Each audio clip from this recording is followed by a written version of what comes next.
Good evening, everyone. Welcome to another edition of Hardcore Challenge Live, the official webcast of the Hardcore Challenge, which, if you didn't know, is the pinnacle of fantasy football competition. I am your host, The Commish. Thank you for joining us as this is our Week 4 breakdown edition, as we have had some crazy going downs in the Hardcore Challenge through 4 weeks thus far. So let's get right into it, shall we? We got to start out with nothing else but the game of the week. The game of the week this week took place in the NFC. Has two teams set undefeated, coming out of their division schedule at 3-0. Skull Crushers, who was the number 1 seed in last year's NFC rankings going into the playoffs. And the Bandits, who came out of nowhere, 3-0, never made the playoffs before, been around since 2016, played in the old format, played in the new format, neither had been successful, and then all of a sudden had caught lightning in a bottle through 3 weeks this season. But we didn't maintain.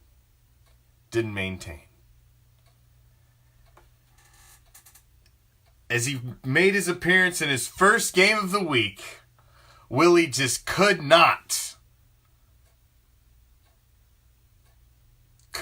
pull it out. As he fell, Skull Crushers remains the only undefeated team in the NFC at 4-0 and remain the class of the NFC. Now the AFC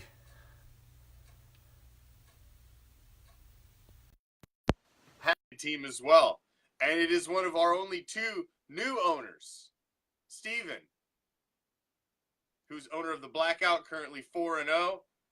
in the Elite East of the AFC, and Lines, who's sitting tied for 3-1 in the Wild West. We have Steven, I believe, currently on location at an Ozzy Osbourne concert. Whether or not we'll actually get a feed will be.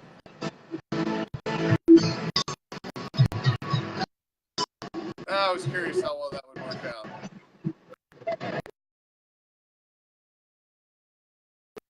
Doesn't appear very well. Well, Steven's at a Ozzy Osbourne concert right now. His obvious probably 20th retirement tour. I seen his retirement tour I think 20 years ago. And the first of about 10 Black Sabbath retirement tours as well. But sure, that's an awesome show. She always puts on a good show. But so that's who's sitting atop both the AFC and the NFC. Now,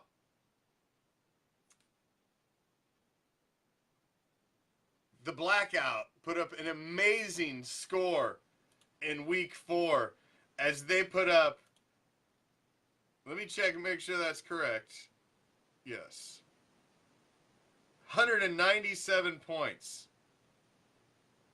Big score in Week 4. We had big scores as well in the NFC, as a couple 200s. Skull Crushers in the game of the week with 202. But the Black Hole with 240 as Lines.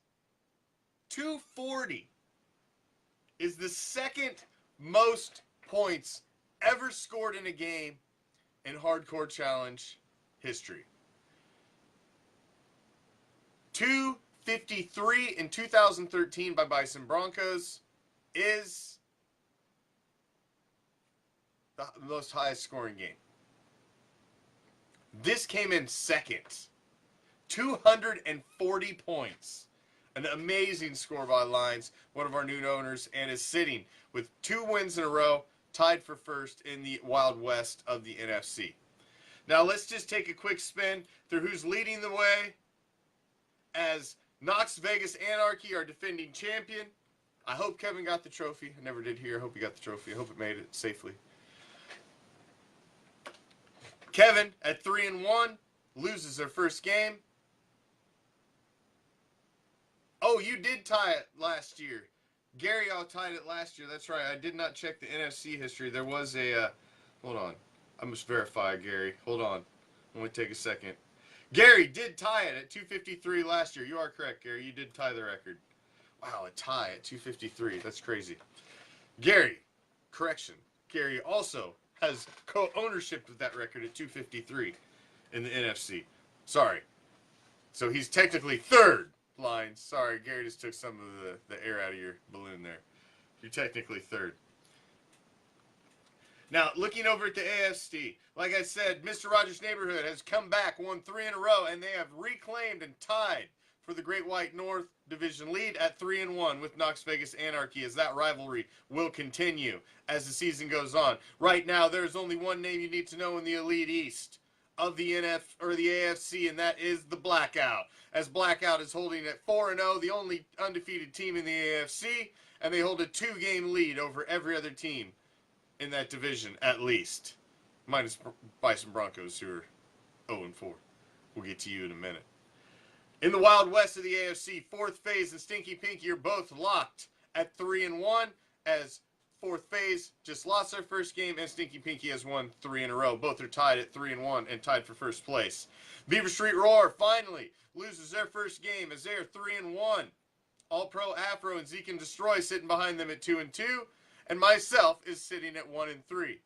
Now, you really want to kick yourself when you're a Raider fan and you decided that the first time you're going to bench Derek Carr in probably a couple seasons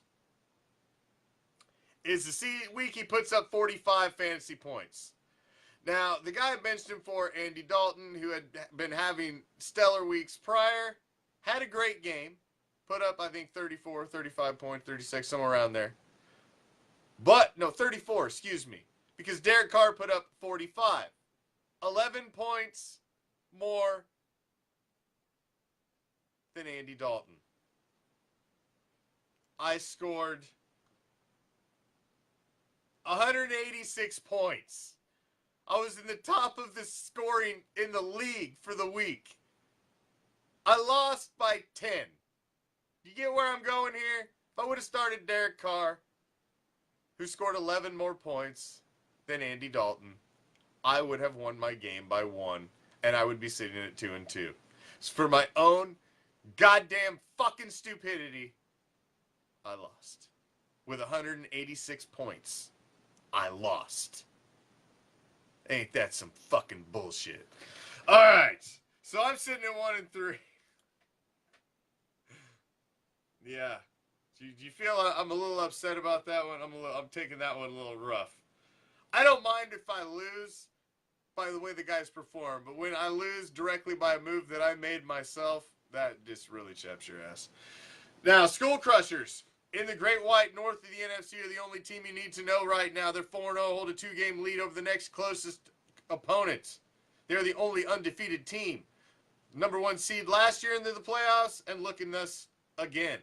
3-1, the Shocker, the Bears, finally drop a game, but still hold a 1-game lead over anybody else in the division, as Knoxville Assassins and Pack Attackers back are right behind them at 2-2.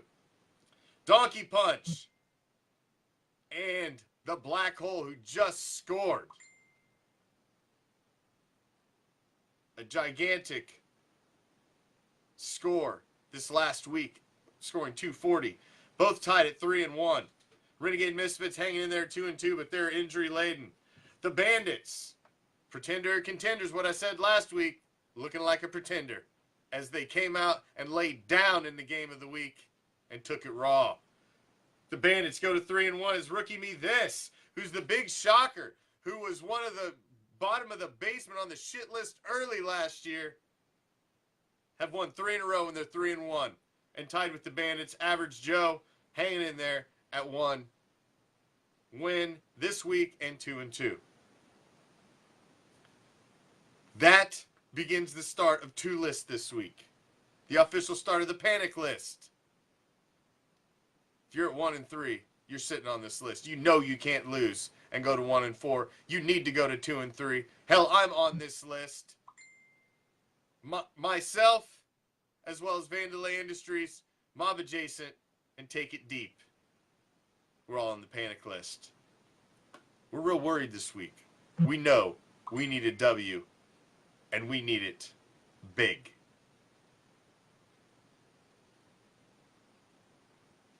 Now on the shit list, the first edition of the shit list. You're on this one, you're in trouble. And you're on the shit list right now. You're on the shit list at 0-4. And one more loss, you can start cashing in 2018 and start looking towards your draft standings and start making trades for next year's roster because you're about done. This year's shit list: Bleeding Green, 0-4. Bison Broncos, former champion, 0-4. Oh, they did just get a first-round draft pick from me via trade for Will Fuller and a couple other guys who I didn't give two shits about. Oh, my, Odell Yes, who I just seen a trade come through with Tom, owner of Mr. Rogers' Neighborhood. I gotta go check that out. I haven't seen who's involved, but I've seen a trade is afoot. Joey's Tank Tops, also 0-4, mired on the shit list. And Mo Betta Butta, probably the biggest shocker to be sitting on the shit list, as they were the number 2 seed with a first-round bye in last year's NFC playoffs.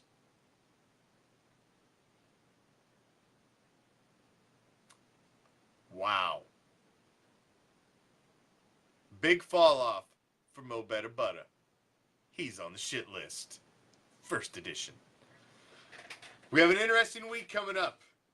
A very interesting week in week 5 in the Hardcore Challenge. Some big matchups and possible game of the weeks.